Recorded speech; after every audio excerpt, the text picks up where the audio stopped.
In theory, watching anime in Japanese with English subtitles should teach you Japanese. It exposes you not only to the Japanese language spoken with perfect pronunciation and proper grammatical structure by native Japanese people, but it also gives you a translation of each and every spoken sentence of that language. It gives you everything you need to understand what's being said. In fact, it almost seems a given that a person would learn Japanese from it. It seems like if a person were to just watch a ton of anime with subtitles, they would inevitably start understanding Japanese, and maybe even be able to speak some of it. However, in practice, this isn't really the case. Most people don't understand Japanese after they watch anime with subtitles. Even a ton of anime with subtitles. Why is this? It could be that most people completely ignore the words being spoken in favor of just reading the subtitles, that they focus only on the textual meaning of the translated words, and in that process, they blur out the actual sounds coming out of the characters' mouths. But I don't know if that's true. Because if I were to ask most anime fans the meaning of words like Daijobu, Chigao, Shimatta, Itadakimasu, Baka, Shikari shiro, Ganbatte, Tasukete, they'd probably be able to give pretty accurate answers. This tells me people definitely have the ability to learn Japanese from watching anime. Otherwise, they wouldn't be able to learn these words. But why only these words? What's stopping them from learning other stuff? I think grammar is the culprit. Japanese sentences are structured very differently from English, and when you translate a Japanese sentence into English, the changes it has to go through to sound like English make it very difficult to understand what word is being said at what time. Let's look at an example. If I were to translate the phrase, Nihongo ga skoshi wakarimasu, into English, it would typically become, I can understand Japanese a little. This sentence sounds great in English, but it's taking a lot of liberties to sound that way. It's changing the order of the words, it's removing a word, and to top it all off, it's adding its own new words that were never there in the first place. This wouldn't be a problem if you were just trying to understand what was being said, but if you were trying to learn Japanese, you might make some false assumptions. You might assume that since Nihongo ga skoshi wakarimasu means I can understand Japanese a little, Nihongo must mean I, and wakarimasu must mean little, because of where they are in the sentence. But you'd be wrong, because Nihongo means Japanese, and wakarimasu means understand. The words have been purposefully reordered because the original order they are spoken in wouldn't sound good in English.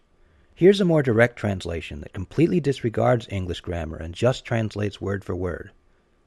Nihongo ga skoshi wakarimasu. Japanese ga little bit understand.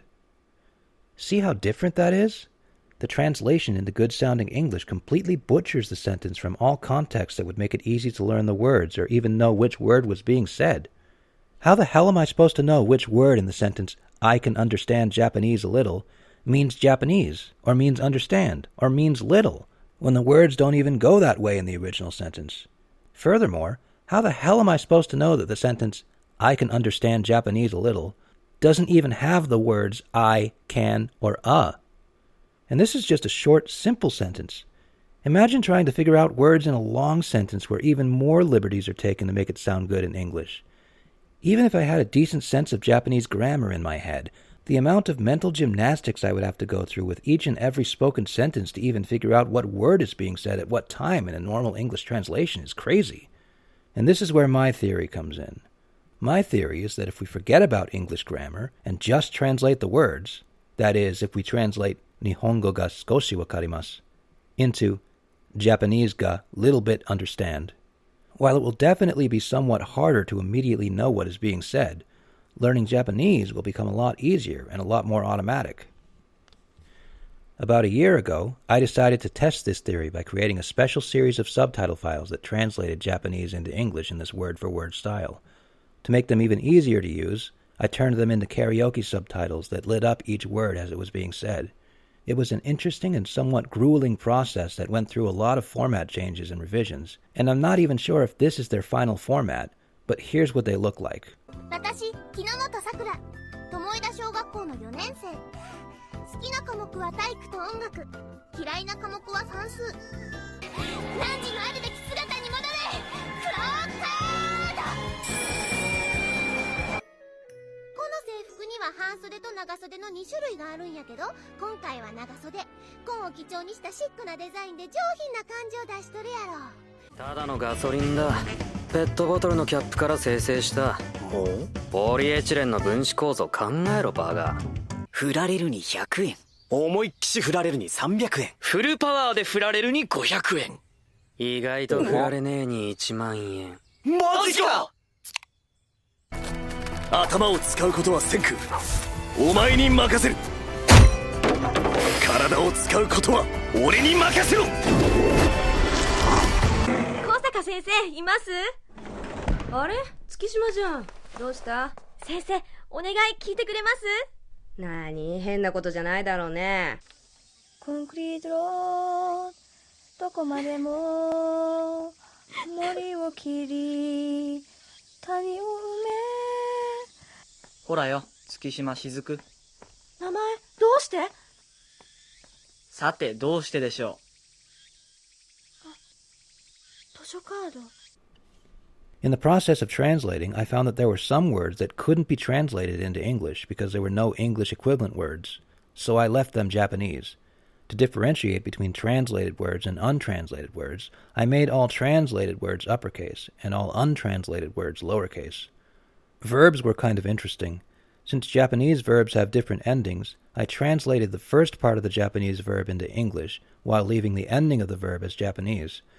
This might have made it difficult to understand what the verbs meant or what tense they were in, but my hope was that those things could be figured out by context. Adjectives had a similar format to that as well. There were also some words that, while they had an equivalent English translation, were pretty easy to figure out by context. I found that people tend to remember words better when they learn by context, so I left those easy-to-figure-out words in Japanese. And that's pretty much the gist of the format. I kind of stopped working on them after a month or two, and now I've decided to share them with the world, and let the world cast its judgment upon them. If you want to give these subtitles a try, the download links are in the description of this video. Note: I myself am not fluent in Japanese, and I mainly used a Japanese-English dictionary to translate these words, something that's a pain in the ass to do and doesn't give you the most accurate results. So at best, I can give them an about 80% accuracy rating. There may be some mistranslations. If you are fluent in Japanese and want to correct some of these translations, leave a comment on this video. It'd be cool to have these be 100% accurate. But until then, know that a word might not mean exactly what the translation says it means sometimes. The first subtitle file is for Card Captor Sakura Episode 1. The second is for Dr. Stone Episode 1. And the third is for Whisper of the Heart, the Ghibli movie that no one has seen but everybody knows about because of that one lo-fi hip-hop channel that used the main character as a mascot. These subtitles are in the .ass, that is, Advanced Substation Alpha format, which you can use with many different video players, but I recommend you use VLC Player because it's simple and easy. You will obviously need to have access to the raw, untranslated videos of the episodes or movies in question to be able to use these subtitles. I'm not going to tell you where you can get those. If you can find a legal way to do it, good on you. Luckily for some of you, there actually is a completely legal way to do this with Dr. Stone. Toho Animation, bless their hearts, have graciously released Dr. Stone Episode 1 in its entirety on YouTube for promotional purposes. And VLC Player, I'm not sure if many people know this, has the power to play YouTube videos. Here's how you set up Dr. Stone with VLC Player. So before you try to do this, make sure that you have the latest version of VLC Player.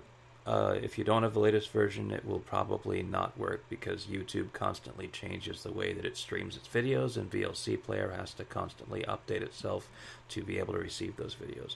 Once you have the latest version, here's how you can watch a YouTube video. So I created this pointless YouTube video that's just the only purpose of it is to have a link in the comments. So this is a link to the episode 1 of Dr. Stone, which was uploaded by Toho Animation's official channel, so it's perfectly legal to use. Here's how you can watch it in VLC Player. So you get the link, you drag the link into VLC Player, and then you wait for VLC Player to load it.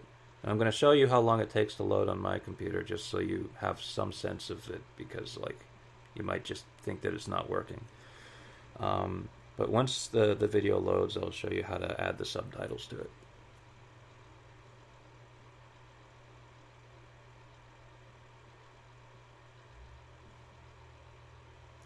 Okay, video is loaded.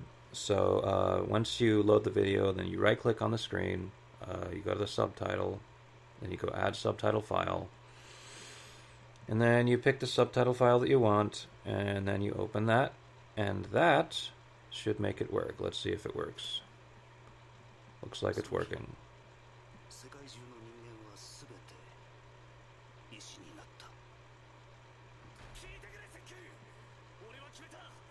Okay, so there we go. That's how that works.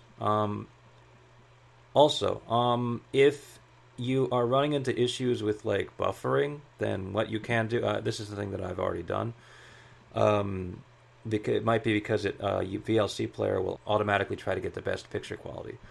So to change that, you can go to Tools, Preferences, and then if I can get to it, you go to the Videos section, and you go to in Show Settings, you go to All, and then you go into Input Codecs, and so there's this preferred video resolution preference, and if you set it to like a very low definition instead of the best quality, which it is by default, then you'll probably be able to stream correctly. And that's how you do that with the Dr. Stone episode. If you somehow manage to legally find a raw video copy of Cardcaptor Sakura Episode 1 or Whisper of the Heart, here's how you would, in theory, add subtitles to those. Okay, so let's say, just in theory, that you have a completely legal copy of Whisper of the Heart or of Cardcaptor Sakura Episode 1 or Dr. Stone Episode 1. Here is how you add the subtitle file to it. You open the video in VLC, which is simple, and then you right-click on the video, then you go to Subtitle, Add Subtitle File, and then, oh my god, why is it doing this? Okay, and then you select the subtitle file that you want to use, and once you do that, then it should work. So that's how it works. And that's about it. The download links are in the description of this video. There's also a link to a blog post with all this information in case YouTube decides to randomly take this video down. Have fun, learn stuff, and watch some anime. See ya.